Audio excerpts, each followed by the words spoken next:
Far too many vendor demos are falling short on just delivering the basics of what a security professional expects to see. Isn't the point of a vendor demo to get the potential buyer interested in the product? You're listening to Defense in Depth.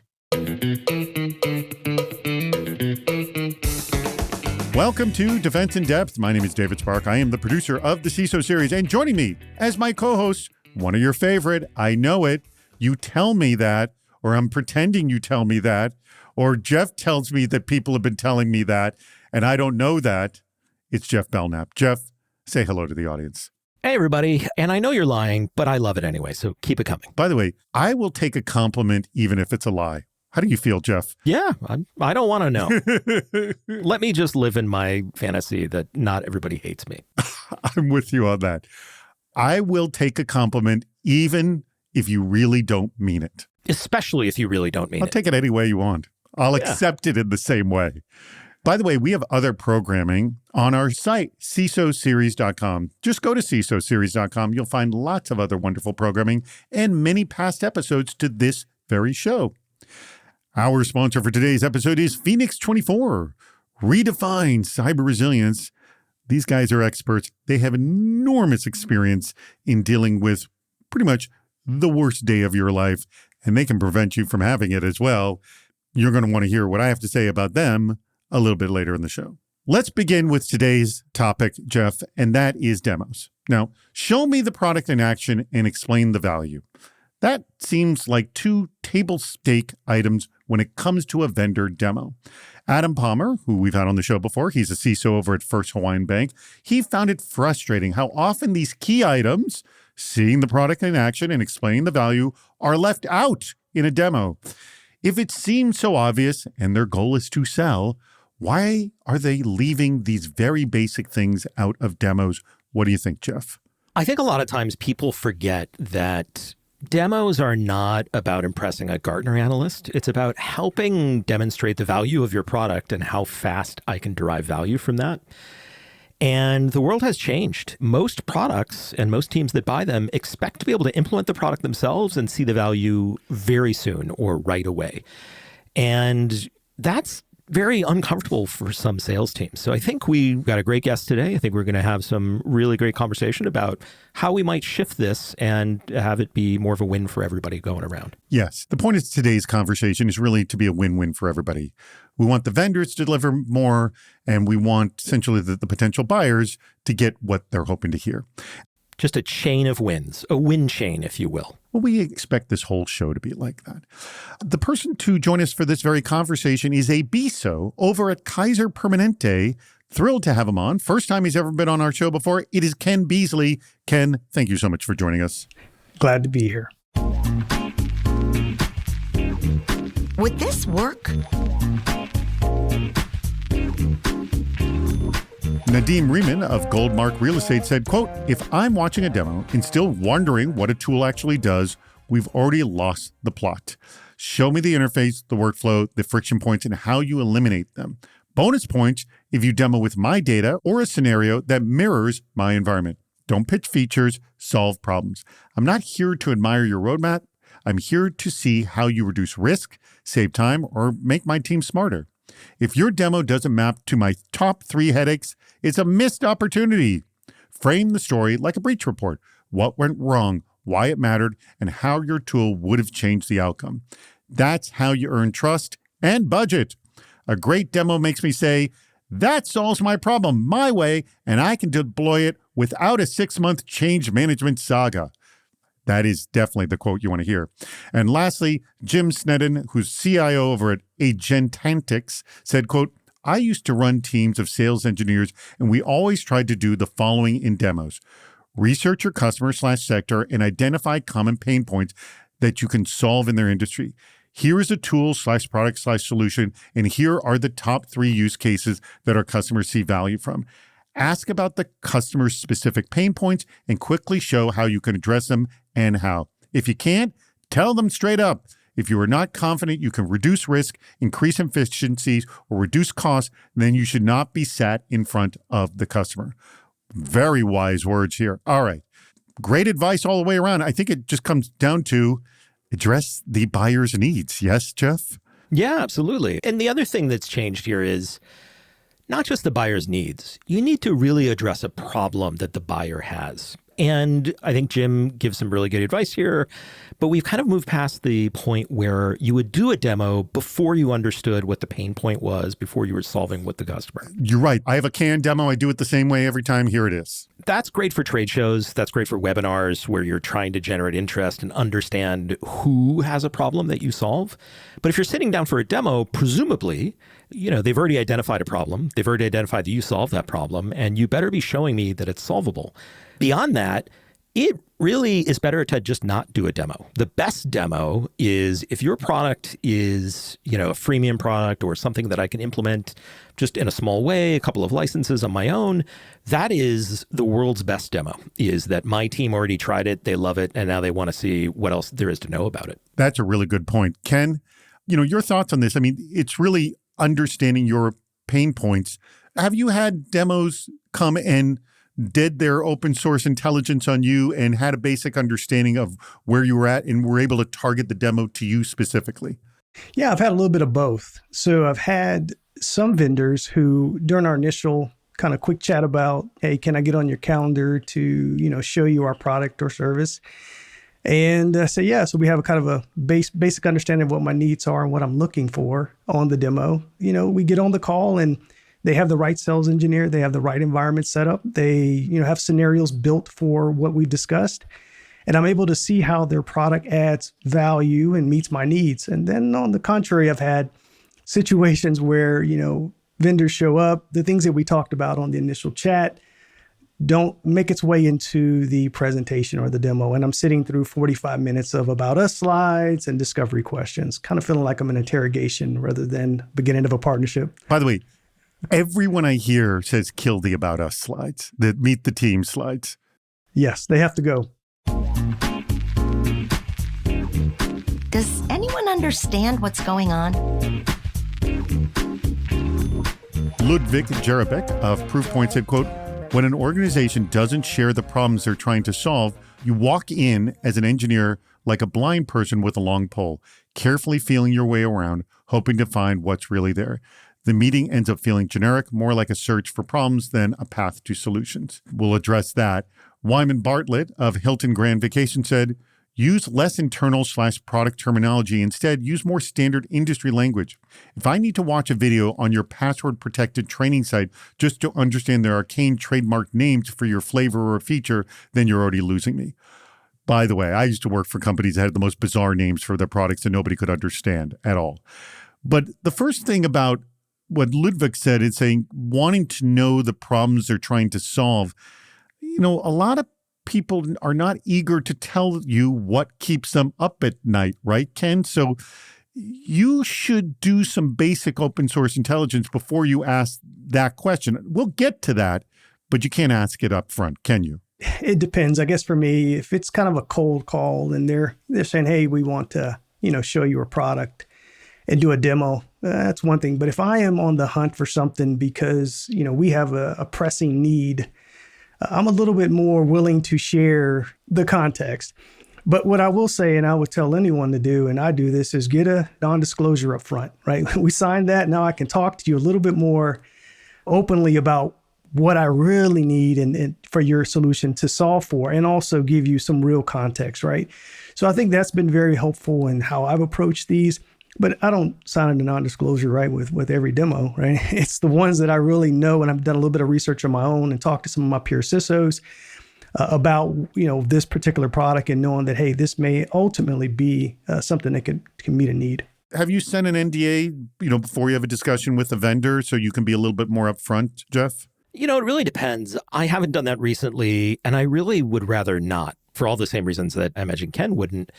The reality is, if it requires me to go into that level of depth to figure out where I, might have to disclose something I don't want to disclose publicly, to figure out whether your product would solve any problems for me, there's probably an issue with the marketing. And the reality is the product probably isn't going to work. If I get to a demo phase and it requires NDA to disclose, sensitive information to implement the demo, that makes sense. I kind of get that. But again, This is where I would say the best thing you can do as a vendor is make it so I can demo your product on my own terms, 5 licenses or whatever it is, where I can pay some small amount of money to just try it. Let my engineers fiddle with it themselves. We will figure out directly if that solves the problem. And then that way it's a warm inbound. You don't have to guess. I think, though, the reality is it has to be really easy for me to figure out quickly whether you solve a real problem for me, and I have to be able to communicate that clearly to you. Otherwise, there is a problem with your go-to-market strategy. But let me ask you about that. That's a good example of like, you get a license or a handful of licenses and let me test it out myself in a sort of a freemium or cheap model. In any of those cases, did you get a sales engineer to sort of help your team sort of do the initial implementation? This sounds different than a POC, or is it the same as a POC? I think it's a little bit different. And I think the answer is, if I need a sales engineer, then I wouldn't say it's the wrong product for me, but that helps me understand that this may be more difficult for me to implement on my own. Now, look, if I'm installing a CRM or an ERM product, I get it. We're really changing our business process. If you are deploying a 2FA authenticator, I'll lean on Duo. They sort of were great at this, especially in the early days. They would say, like, look, our product is so easy to use. You can have 5 licenses of it for free, which was, plenty of people did just for their home networks. Here's all the documentation. Here's all the scripts you need. Go. Now, you could certainly reach out to a sales engineer and say, I'm a big company and I'd like some help with this, and they would be happy to help. But you're already now at the stage of like, I'm convinced this is for me. And so my message to people is, your product should be that easy to install that you really don't need a sales engineer unless you're at the point now where you're like, how do I scale this? How do I use, this distributed management system, stuff that you wouldn't do on your own anyway. Do you like the try before you buy model in the way that Jeff's describing, unlike a POC, Ken? Yeah, I mean, I've worked at some pretty, big organizations in the past. I've also led some small organizations. And what I'll say is that for the smaller organizations, unfortunately, you don't have the resources. And sometimes the technical skills that you have on staff need supports from sales engineers. And so you have to have them a little bit more involved in those situations. Where obviously in bigger organizations, you've got a bigger talent pool and you most likely won't need that type of support from the vendor. But yeah, I'd like to use my own data when possible, because I can see the value and I can run queries and things that I'm looking for specifically. So I do like to test it live if possible. When a ransomware attack hits, the key question becomes clear. How fast can you get back up? The moment your systems go down, revenue, operations, reputation, and trust begin to slip away. In that moment, you need more than a plan. You need a team that knows how to restore your business while the pressure is highest. And that is what Phoenix 24 delivers. Phoenix 24 is recognized as the leading breach recovery company in the world and the first civilian cybersecurity force built for modern cyber warfare. Their team has completed hundreds of ransomware recoveries, including support for major global enterprises, and they bring operations back online far faster than industry norms. They do not rely on theories or generic checklists. They embed with your team, work with your forensics partner and breach counsel, and handle the work required to rebuild infrastructure quickly and safely. Now, the advantage of Phoenix 24 begins before an attack occurs. Their cyber resilience program provides clarity, hardening, and protection to withstand threat. They deliver asset visibility, realistic assessments, continuous protection of backups and infrastructure, and a recovery force. Even identity systems and backups are secured and ready for rapid restoration. Will your backup survive a breach? One way to find out is to go to visit their site, phoenix24.com. Phoenix spelled Phoenix 24.com. Phoenix24.com. And when you go, let them know you heard about them from the CISO series. What would a successful engagement look like? Maurice Prisbilla of ProLime said, quote, "Great demos start before the screen share. If a vendor hasn't spent time asking sharp discovery questions to pinpoint the CISO's pain, the demo is guesswork. No discovery, no demo." Good point. David Higgs of Rapid7 said, quote, some of the best sales engagements I've had with customers spends the majority of time in discovery and then maybe even just demonstrating 3 key features that map to pain points are extracted. They may have only seen 10% of the platform at this point, but the combination of that and the in-depth discovery is where they see the value of the person on the end of the call being able to help them with their problems. It's a good point. You don't need to show everything. Show them enough to get them excited. And Ron Namias of Tamnoon said, quote, the foundation of a successful demo starts with learning the CISO's actual challenges and current priorities. Too many assume the problem they solve exists and is top of mind, often not the case. Next, align the value to that context, then earn the right to demo. So here's what I want to dig into, Jeff. How do others find out about your needs without asking the blatant question of what keeps you up at night? Like, what are ways people have addressed it with you or have done it without your help?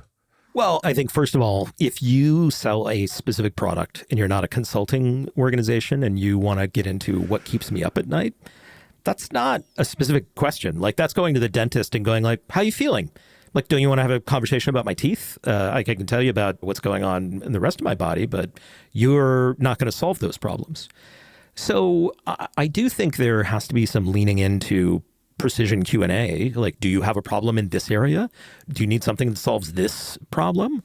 We need to evolve a little bit as a sales organization. And this is where I'll do my usual pitch of don't start the conversation with the CISO. Figure out who usually has your problem. It's some engineering or operations team in the security organization. Talk to those people. They will tell you what their problem is. And their problem is not all the things in the world that keep me up at night. It's a thing that they specifically are supposed to solve, and it's hard for them to do. Make their life easier, and they will do all of the work selling your product to me. Yeah, and that's a really good point because that's ultimately what you want. You want to win over the people who work for you and for them to come to you, and correct me if I'm wrong, to say, we love this, and then them playing it out to you. It saves us this time. It does this for us. It reduces this risk. Where you, who implicitly trust your team because you hired them and you work with them, you don't have to go through the process of how do I trust this salesperson kind of a thing. And more importantly, it does not help my team for me to sell them on a product. I can certainly say, and I'm sure Ken runs into this too, hey, why don't you take a look at widgets.org or whatever? And they will because they have been asked by the boss. But coming the other way around from the ground up is going to be a way higher value. Right. Just to point out, and I've done this myself, you say, go take a look at widgets, and they come back to you and they tell you, well, widgets is stupid. It's idiotic. And you just throw up your hands and go, okay, thanks for letting me know. Well, wait, or worse, they go, I guess this is fine. Let's spend $1 zillion on this. And then you do. And then they're like, why did you buy this? We hate this. That's not a great outcome. You know, you ask them, give me the truthful thoughts. I have no idea about this. All right. The same to you about like, what's the best way people learn about you or sort of begin the conversation with you, Ken? Yeah, I think I'd agree with Jeff. I think if you get to the people that have the problems, that are responsible for solving the problems and have to do that work, and they begin to bring, these products to you and say, hey, I think this is something that we really should implement in our organization. It's stronger than the other way around, right? Where the CISO is coming down and saying, hey, try these products out. And sometimes the CISO may really like a product, but I think you're going to have better success if the teams that are responsible for solving the problems are bringing those solutions forward. Very good point. By the way, do you ever give feedback during the demo? Like, you really shouldn't approach me like this. Like, it'd be better if you did this. Ken, have you ever done that?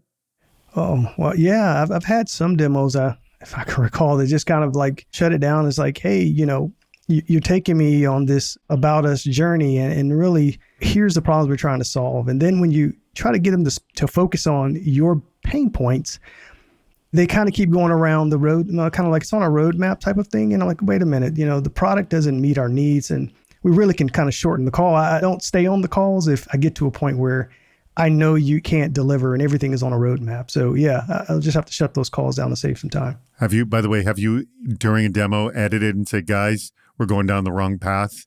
I need you to do this, Jeff? Oh, yeah. I'll say, I really try not to go to demos because I'm not the one that's ever going to use the product. I've just come to accept this. And then B, if I am going to go to a demo, or if one of my teams is going to get a demo, what I would do is explain it before time, like, great, let's schedule a demo, but here are the ground rules. If there's going to be a slide and you have to do we've got giant market share slide, like, by all means, do one slide or two.